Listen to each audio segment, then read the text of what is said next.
Hello दोस्तों, blood take एक बहुत ही ज्यादा यूनिक से एपिसोड में आप सभी लोगों का बहुत बहुत स्वागत है। स्टार्ट भी हो गया और मुझे पता ही नहीं चला, मैं बाल बनाने में लगा हुआ था। तुम्हें कुछ ज्यादा ऐसे देख के बोल रही थी बहुत बहुत स्वागत है। तुम्हें कुछ ज्यादा ही जल्दी रहती है वीडियो स्टार्ट करने की। हाँ, खैर कोई नहीं, आज एक्साइटमेंट ऐसी होनी ही चाहिए क्योंकि आज का जो वीडियो है भाई बहुत ही ज्यादा कमाल का और खौफनाक होने वाला है। आज हम लोगों ने प्रॉपर लाइट इसलिए रखे हैं कि आज हम लोगों को फिर से देना है एक कमाल का रिएक्शन। हाँ। और एक ऐसी चीज में रिएक्शन की जो आप लोगों ने बहुत कम बार सुने होंगे। एक ऐसी जानकारी इस वीडियो के जरिए आपको मिलेगी जिसे जानकर आप लोग बहुत ज्यादा हैरान हो सकते हैं। क्यों? क्योंकि ऐसी जानकारी शायद आपको नहीं मिली होगी कभी। मिली होगी या नहीं मिली होगी उसके बारे में हमें नहीं पता, लेकिन आज हम बहुत डिटेल में वो चीज़ बताने वाले हैं।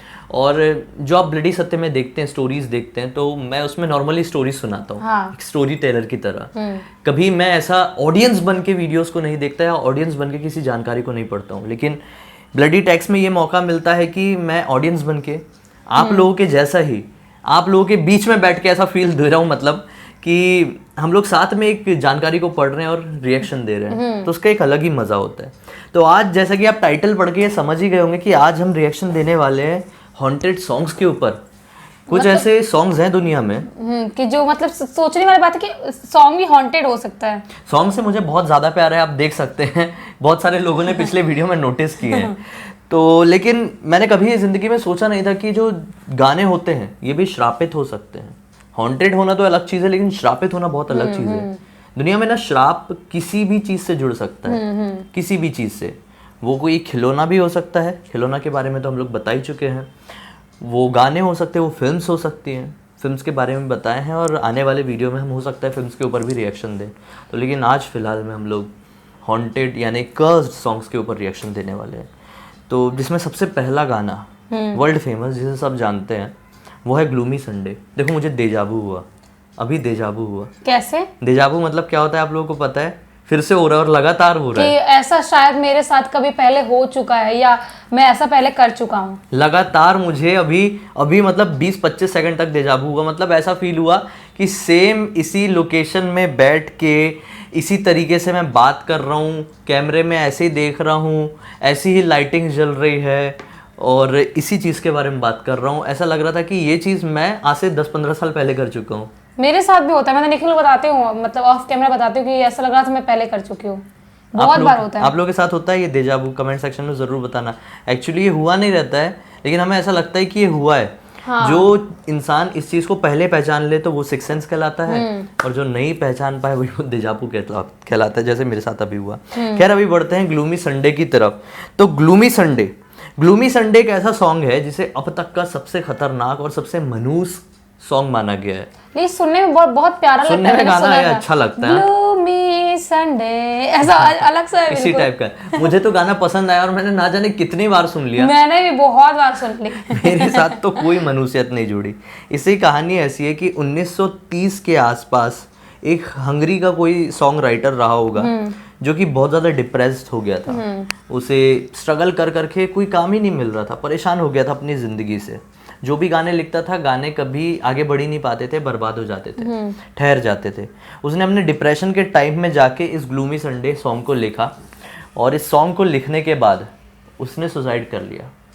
हैरान होने वाली बात यह है कि कुछ ही दिन बाद ये इसका गाना रिलीज़ भी हुआ, और रातों रात ये गाना इतना ज़्यादा वायरल और हिट हो गया जिसकी कोई लिमिट नहीं थी। उसकी किस्मत गंदी थी बेचारा, जब तक था तब वो हिट नहीं हुआ, उसके जाने के बाद हिट हुआ। वही तो, मतलब ये गाने को फिर लोगों ने बोले कि नहीं यार ये गाना ही मनहूस था साला। हाँ। जिसने अपने सॉन्ग राइटर की जान ले लिया। सिर्फ इतना ही नहीं, इसके बाद इस गाने को जो लोग भी सुन रहे थे वो डिप्रेशन में जाते जा रहे थे।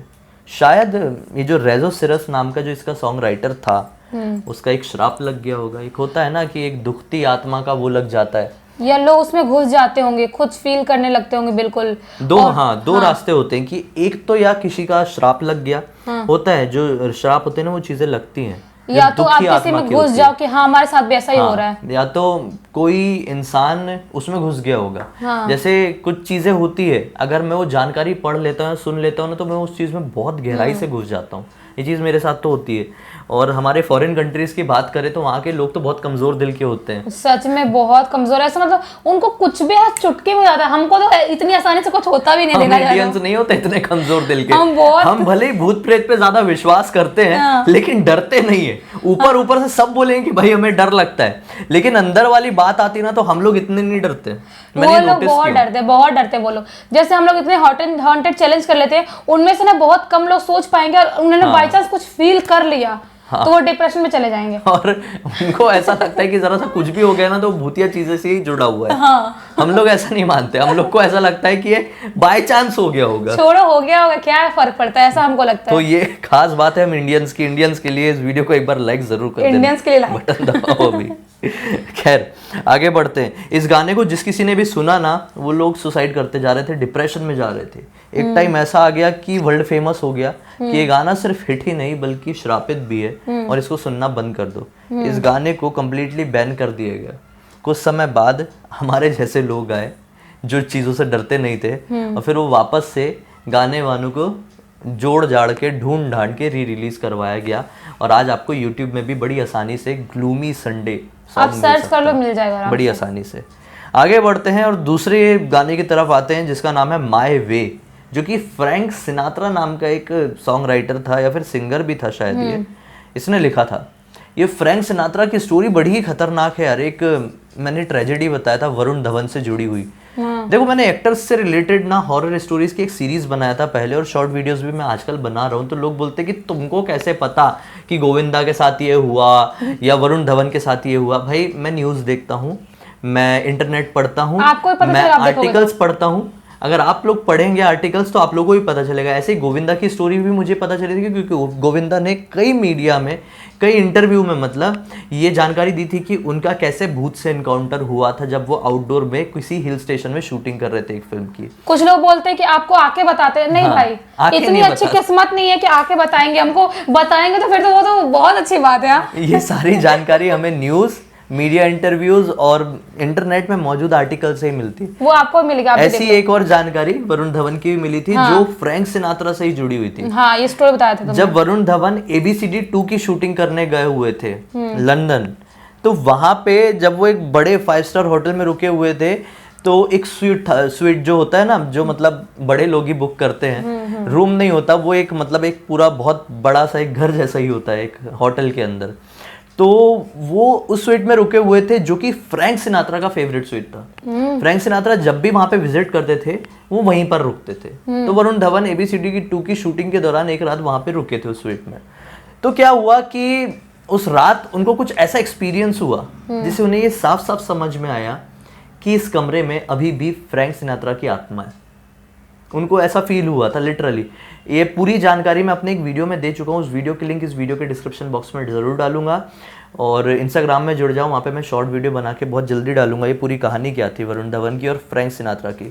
खैर ये फ्रैंक सिनात्रा की बात क्यों है, क्योंकि ये माय वे नाम का जो गाना है ये फ्रैंक सिनात्रा का ही गाना था और ये गाना कर्स्ड है। तो सचमुच में इस गाने में मुझे लगता है कि ये फेक नहीं होगा, कुछ ना कुछ तो ट्रेजेडी जुड़ी होगी।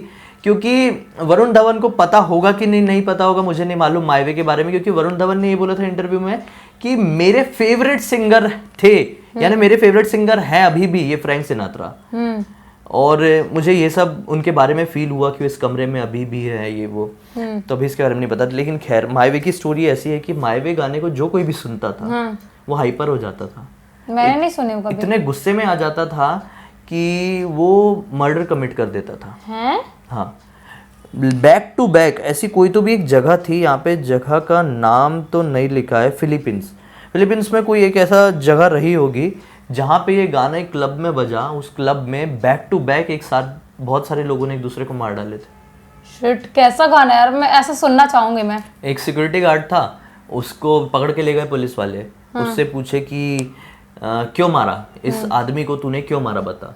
उसने मारने का कारण ये बताया कि ये जो आदमी था ना, ये माय वे गाना बहुत ही गंदी वाहियात तरीके से गा रहा था और मुझसे सहन नहीं हुआ, मेरा सर फटने लगा था, मैंने बॉटल उठाया और इसके सर पे मार दिया, मर गया साला। नहीं मैं सुनूंगी, लेकिन अकेले रूम में जहाँ पे कोई ना हो कि मैं किसी को मारूं वहां पे अकेले सुनूंगी, मैं आज ही सुनूंगी ये गाना। तो ये किस तरह का गाना होगा, ये किस तरह का श्राप होगा मुझे समझ में नहीं आता, जिसको सुनने के बाद लोग आक्रामक हो जाते हैं। हाँ, खैर एक अगला गाना जो कि हमारे एशिया से ही जुड़ा हुआ है, सॉरी, तो ये है पाकिस्तान से जुड़ा हुआ गाना जिसका नाम है इंशा जी उठो। इंशा जी उठो अमानत अली खान नाम का एक सिंगर रहे होंगे या पोएट रहे होंगे, ये बहुत ही फेमस पोएट थे। उन्होंने इंशा जी उठो नाम की एक कविता लिखी थी, ये गाना नहीं था, ये कविता थी। ये गाना लिखने के कुछ ही समय बाद इंशा जी उठो जो है वो उनकी एक बीमारी के चलते डेथ हो गई। उसके बाद उनका एक बेटा रहा होगा अमानत अली खान, असद अमानत अली खान, सॉरी असद अमानत अली खान। इसने ये एक सक्सेसफुल सिंगर बन गया इनकी डेथ के बाद। इसके बाद उसने एक लाइव कंसर्ट में ये गाना बहुत सारे लोगों के सामने गाया और फिर उसके बाद उसको भी एक बीमारी हुई और कुछ ही समय बाद वो भी मर गया। इसके बाद इस गाने को और भी लोग, कुछ बड़े सिंगर्स थे पाकिस्तान की जो लाइव कंसर्ट्स में गाते थे, बड़े स्टेज परफॉर्मेंस करते दौरान गाते थे, और जो भी ये गाने को स्टेज परफॉर्मेंस में गाता था उसको बीमारी हो जाती थी और वो मर जाता था।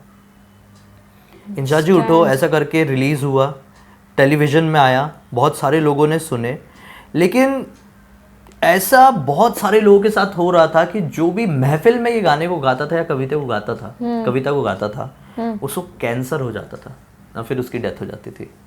ये बहुत ज्यादा सोचने वाली बात है। मतलब उस गाना को सुन के कैंसर हो जाता है, मतलब कैंसर जैसी बहुत बड़ी बीमारी है, उसके रीजन अलग अलग होते हैं, लेकिन जो गा रहा है सिर्फ उसको ही क्यों हो रहा है, ये सोचने वाली बात है। शायद हो सकता है हकीकत होगा, ये क्या पता नहीं। लेकिन बहुत, ये गाने को मैं सुनना तो चाहूंगा लेकिन कभी गाना नहीं चाहूंगा। मुझे गाना गाने का बहुत शौक है। नहीं, लेकिन मैं सुनूंगी तो मेरे मुंह में गा ही लेते, मैं सुनूंगी नहीं। लेकिन महफिल में जो गाता था, मतलब लोगों के बीच में बैठ के उनके साथ कुछ ऐसा उल्टा होता था।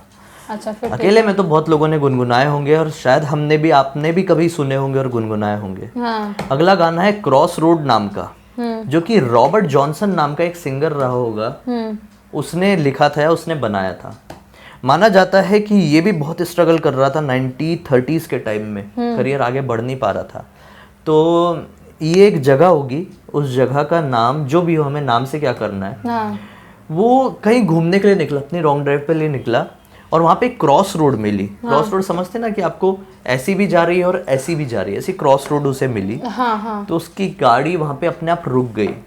वहाँ पे रास्ते में उसे अचानक से एक आकृति दिखाई दी।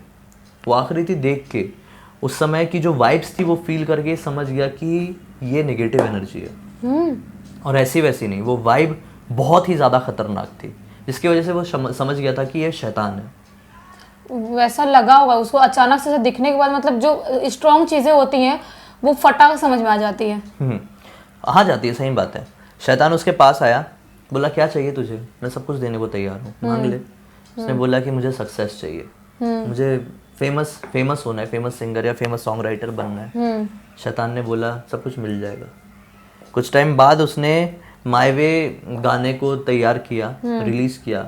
वो सॉरी माय वे नहीं, क्रॉस रोड का ये जो गाना है ब्लूज बैंड का, ये गाना तैयार हुआ और बहुत हिट हुआ, तबाही मचा दिया, इतना हिट हुआ।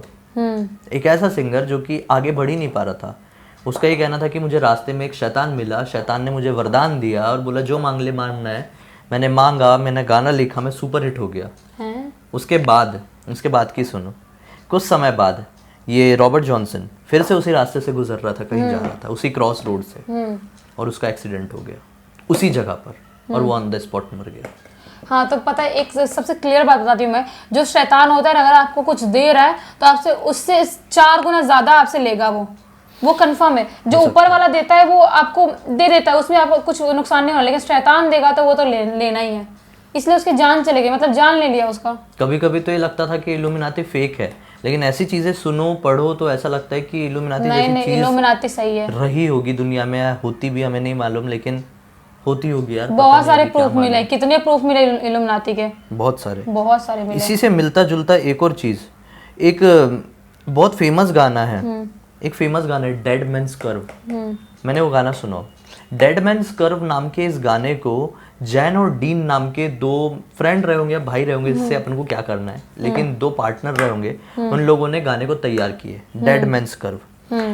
अब हैरान होने वाली बात यह है कि इस गाने के रिलीज होने के कुछ ही दिन बाद ये गाना भी सुपर डुपर हिट हुआ। ये जितने भी श्रापित गाने थे ना, बड़े हिट होते हैं। डेड मैन्स कर्व मतलब ऐसा कर्व, डेड मैन्स कर्व। तो ये गाना हिट बहुत हो गया। अब एक दिन जैन और डीन दोनों अपनी कार से कहीं घूमने के लिए निकले। हाँ, कोई एक शहर है जहां पर ये लोग रहते थे। उस शहर से ही कुछ ही दूरी पर एक घाट था। घाट समझते हैं आप लोग? घाट समझ में आता है? घाट मतलब जो नदी का जो वो किनारा नहीं, होता वो वाला घाट नहीं। जो जब गाड़ियां चलती हैं तो पहाड़ी आती है, पहाड़ी में ऐसा ऐसा हम चढ़ते हैं तो एक तरफ खाई होती है और एक तरफ पहाड़ी होती है। तो बहुत सारे लोग उसे अलग लैंग्वेज में घाट भी कहते हैं। हम लोग अपने उसे घाट इंडिया में तो घाट बोलते हैं, घाटी या घाट। इसको नदी के किनारे को नहीं, घाट उसको भी कहा जाता है। तो जहां वो रहते थे उसके थोड़ी आगे घाट था, एक जंगल था, वहां पे एक घाट पड़ता था। उस जगह का नाम, उस घाट का नाम भी था डेडमैन्स कर्व। वो लोग वहां से जा रहे थे, उनकी कार का बहुत गंदा एक्सीडेंट हुआ और ऑन द स्पॉट जैन की डेथ हो गई। ऐसे गाने बनाते हैं कि मतलब उनका मरना ही रहता है फिर। जैन की डेथ हो गई ऑन द स्पॉट। मतलब ये कोइंसिडेंस देखो कितना बड़ा कोइंसिडेंस था कि वो लोगों ने एक गाना बनाया जिसका नाम था डेड मैन्स कर्व। वो गाना कुछ ही दिन बाद बहुत हिट हुआ और हिट होने के कुछ ही दिन बाद ये दोनों घूमने निकले और इनकी कार का बहुत गंदा एक्सीडेंट कहां पर हुआ? डेड मैन्स कर्व पर। जो गाने का नाम था वहीं पे हुआ, वहीं पर एक्सीडेंट हुआ और ऑन द स्पॉट जैन की डेथ हो गई। बहुत सोचने वाली बात है। मतलब मेरे को लगता है कि शायद होता भी होगा, ऐसी चीजें होती होंगी। मेरे को लगता है ऐसा, मेरे को तो लगता है होती होंगी ऐसी चीजें। पता नहीं, कभी कभी कुछ कोइंसिडेंस भी दुनिया में ऐसे हो जाते हैं ना जो हमें सोचने पर मजबूर कर देते हैं कि लेकिन बार बार कैसे हो सकता है? जो भी सिंगर ऐसे गाने लिखते हैं वही कैसे, और उतनी बुरी तरीके से उनकी मौत कैसे होती है? वही मैं कह रहा हूँ कि इस दुनिया में ना कुछ कोइंसिडेंस ऐसे हो जाते हैं जिन्हें सुनकर या देखकर ऐसे लगता है कि कोइंसिडेंस ही था या फिर इसके पीछे कोई एक बहुत बड़ी गुत्थी थी जिसे हम चाहकर भी कभी नहीं समझ सकते। पता नहीं, कुछ ऐसे सवाल है जिसका जवाब तो हमें चाहकर भी पूरी दुनिया में शायद कभी नहीं मिल पाएगा और हम लोग बस इसी तरह से डिस्कस करते रह जाएंगे। और आप लोग बताना, आप लोगों को ये वीडियो कैसा लगा? हमारा थोड़ा सा यूनिक सा वीडियो था कि मतलब हम रिएक्ट कर रहे हैं सॉन्ग के ऊपर, इससे पहले कभी किया नहीं था इस अपने चैनल में। तो आप लोग बताना आप लोगों को कैसा लगा।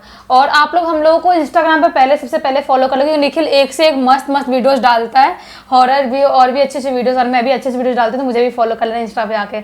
अगर नहीं करना है तो फिर नेक्स्ट टाइम यहीं पे मिलेंगे हम लोग, तो फिर यहीं पे आ जाना, लाइक डिसलाइक जो भी करना है करके यहीं पे रुको फिर।